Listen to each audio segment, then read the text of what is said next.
Alright folks, I know I'm a Chevy guy, but I just like this truck.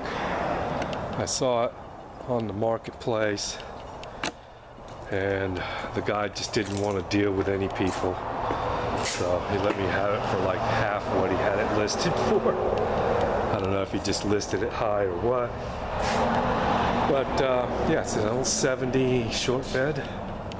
No motor, no transmission. I mean, she's got its quirks. The bed's pretty rough. But gonna need cab corners, a little bit of work at the bottom of the doors. I'm gonna have to put floorboards and cab mounts in the front. But the rest of it's in great shape. I mean, the skirts are good. The cowl's good. I got a little bit of seam sealer starting to peel at the cowl down there, right where the gas pedal is.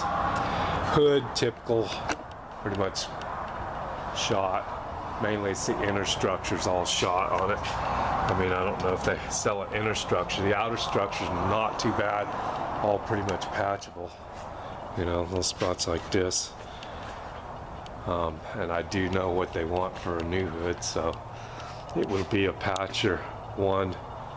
Or wait until I find one. I do hate it when the rust falls though. It collects all in here. You can see right here where the rust collects from the hood. But yeah, the fender's pretty good. A couple little spots, like I said, on the doors. Top of the cab was great. The seam, no, you know, surface rust. But actually, it looks like, it's hard to tell. It looks like somebody may have put some clear over this. It just looks like it. It's just the runs, but there's no rust on the top of the cab, across the windshield or anything. All up underneath, really good. All down in the corners. You know, there ain't no rust. Well, I haven't actually pulled the dash off, but it's in great shape in here. And the doors. I mean, listen to the doors. Like when they were new. A little bit of work at the bottom of the doors. Typical. And of course, you know, like I said, floors. And the floors are great from here back. It's just right where they sell you the pan. Oh, this one actually got something growing in here. Nope, from my foot. But yeah, it comes right over to here. Izzy's can't wait to get in here and start vacuuming this stuff out. They cut a hole in the floor. I don't know if that was for a shifter. This must have had 3 on the tree, really? And then missing a clutch pedal. Thought this was an automatic truck. But yeah, I don't see no, I didn't see nothing coming out of the steering column down here for shifters. Must be sticking out the side behind that filter and I just can't see it.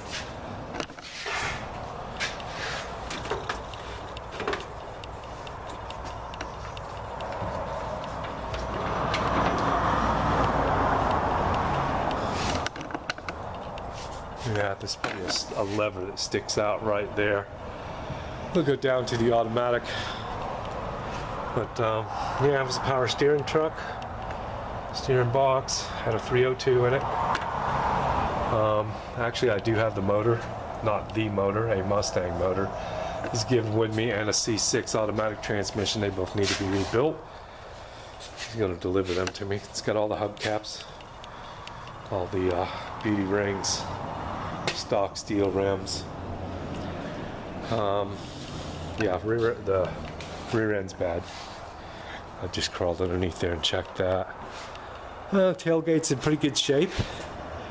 Got a couple little peggy holes there. They ain't nothing serious. I think I saw one over here somewhere too. Can't remember where it was.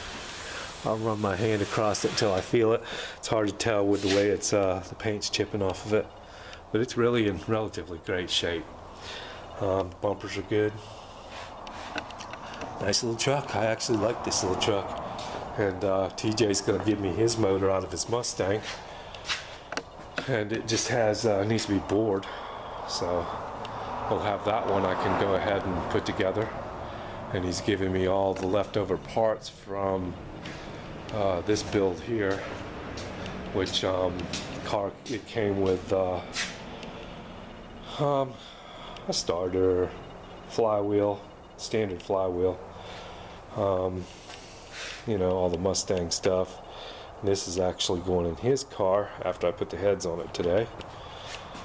And so everything that was left from his car, left over, he's going to give me. And come with a 4-barrel intake, new 4-barrel intake. So that that'll work good on this truck. We just have a bunch of stuff.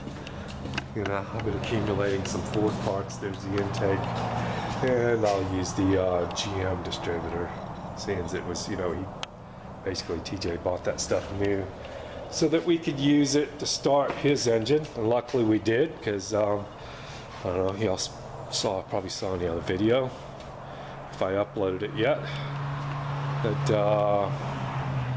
there was no dial pin on the head. The head gasket had slipped on the driver's side head. As soon as I put water in it, trying to start it on the engine stand, it just literally poured into all the cylinders and poured out between the front and the back of the head. Took the plugs out, and it was filled all but one of the cylinders on the driver's side. So I immediately tore it back apart, got it out of there, got the water out of there and all that stuff. So I went ahead and had TJ give me some head gaskets and some APR studs. We'll put some studs in it.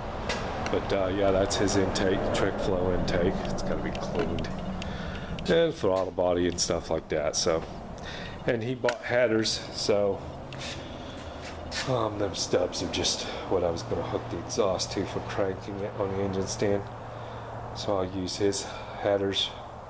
Although I did get exhaust manifolds with this truck, steel cast, but we used the Mustang headers instead.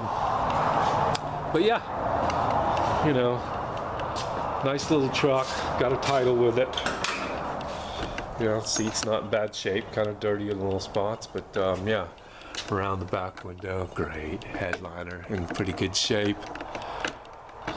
You know, got a crack in the dash, but you know what, old truck like this wouldn't. Isabel was happy. It came with a radio. But yeah, floors, cab mounts, cab corners in the back, and this cab's done. So oh yeah, patching on the bottom of the doors. All just welding. I like to weld, and I can do patchwork. It's when it comes to Bondo, I'm gonna have to learn. I mean, you know, but basically patchwork, grind it down. I can get it where you can almost barely tell. And you know, this paint job's not the beautifulest, so whatever we do in the future, if we like it this way or not, I do have a lot of the trim for it, and they do sell it also.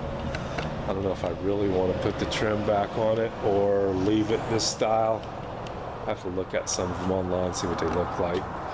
Because these got the plastic clips and you pop them on there.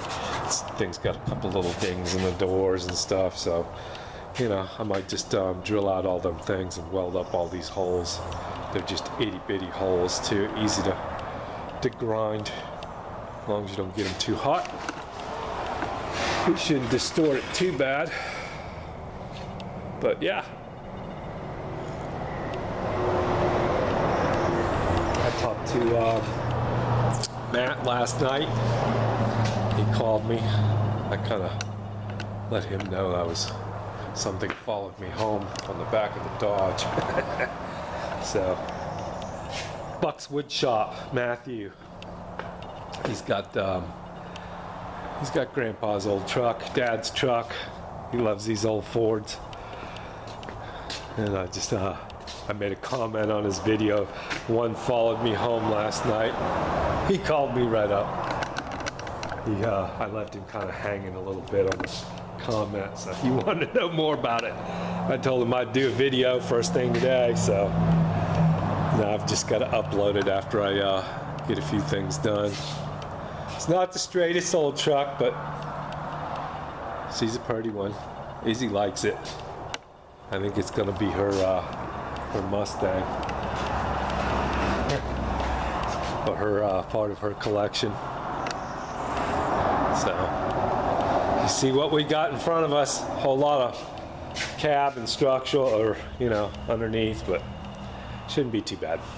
The parts are extremely cheap. So the only thing that's kind of expensive is the core sport. The core sport's bad at the bottom, which when I take it, I'm going to take the front clip off. Front clips look like they come off real easy. 3 bolts on the back on each side, and front cab mounts, and a couple wires, and it doesn't look like that's all that holds them on. I mean, that's it.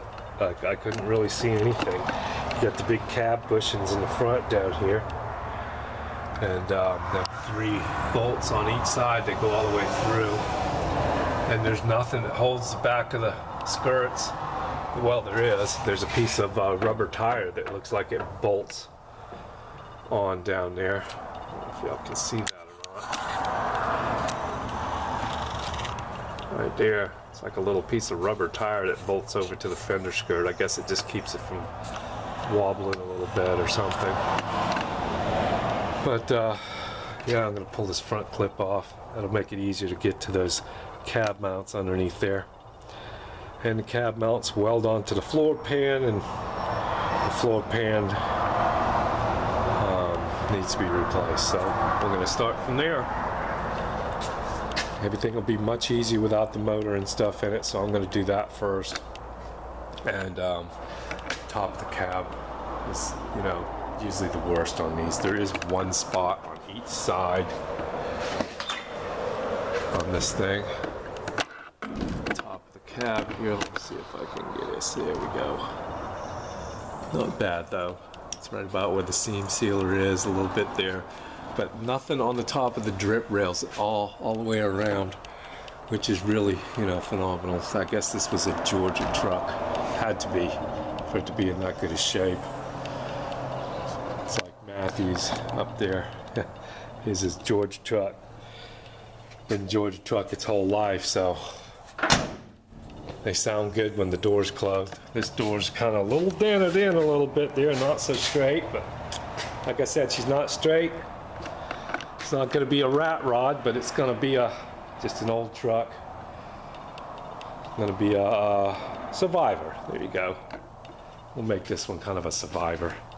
It's got a beautiful frame on it. I couldn't find no bends in the frame, no rust in the frame, no repairs. So we'll see. I do see one spot right there. What is that? Looks like they put a plate on top of that frame. I wonder if that's like that. That's strange. I don't see no bends and no cracks or anything. I don't know why they would have done that. Right on top of that frame right there. Oh well. Maybe we'll investigate that a little bit more and find out. But yep, it's got the I-beam, twin I-beam on it, so it's not going to be real fun. If it's all good, we might keep it just the way it is. Only other alternative would be like a Crown Vic cradle swap. But I don't know. We'll see. A lot of times if the I-beams work, they work. And like I said, this is not going to be a cross-country driving vehicle. I mean, things in great shape. Here's the other side over here. This side I think is worse, yeah. Right here in the top of the cab. But that's it in this cab. A lot of this stuff right here is just small stuff. A little bit right there. And of course the cab corners are bad. But the rocker panels are beautiful, inside, out, underneath, all through underneath it. So we got our work cut out. But yeah, it's hard to find them short ones. Short ones just far and few between, I guess. Everybody's already bought them up.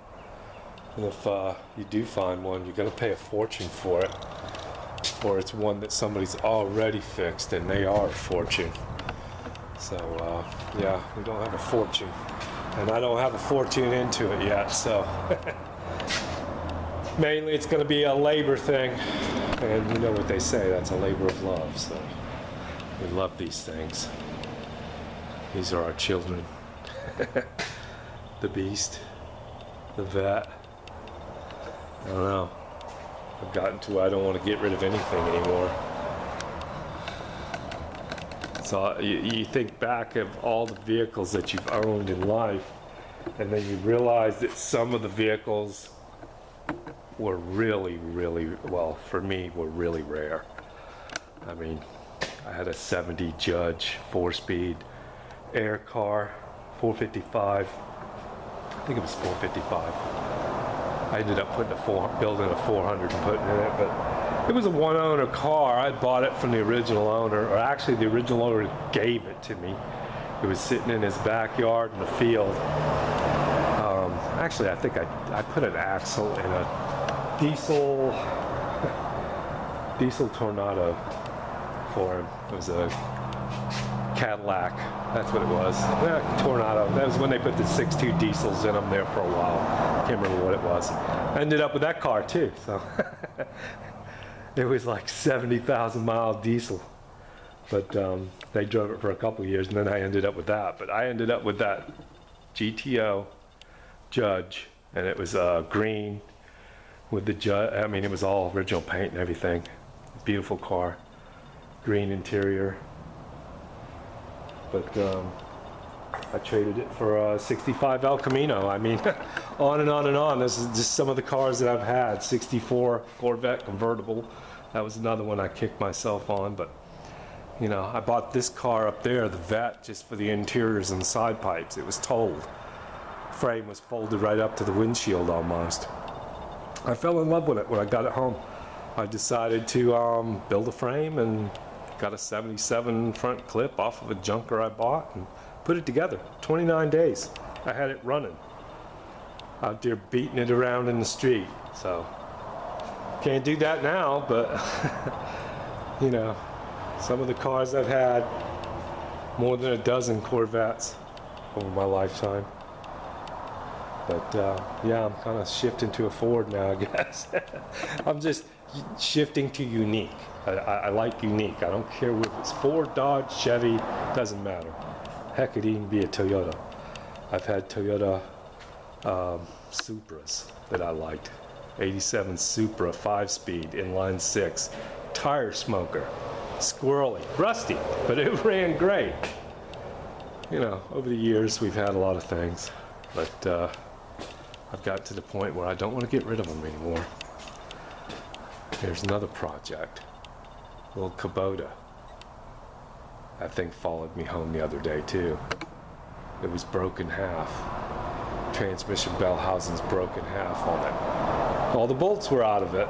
All the bolts for the lift, everything. I mean, you can't use it with like 2 bolts in the bell housing and expect it not to break something. So that was kind of, I don't know if somebody put a clutch in it and broke it, didn't put the bolts in tight and they walked out, or, you know, 2,500 hours. I haven't cranked it, so we'll be doing videos on that thing too.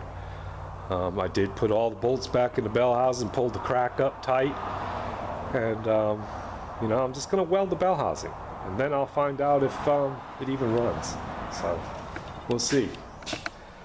All right, quit rambling, but you see what I've done, what I've got cut out for me. So y'all, thanks for staying tuned and keep watching. You'll see it slowly take progress. All right, y'all, take care. Have a great day.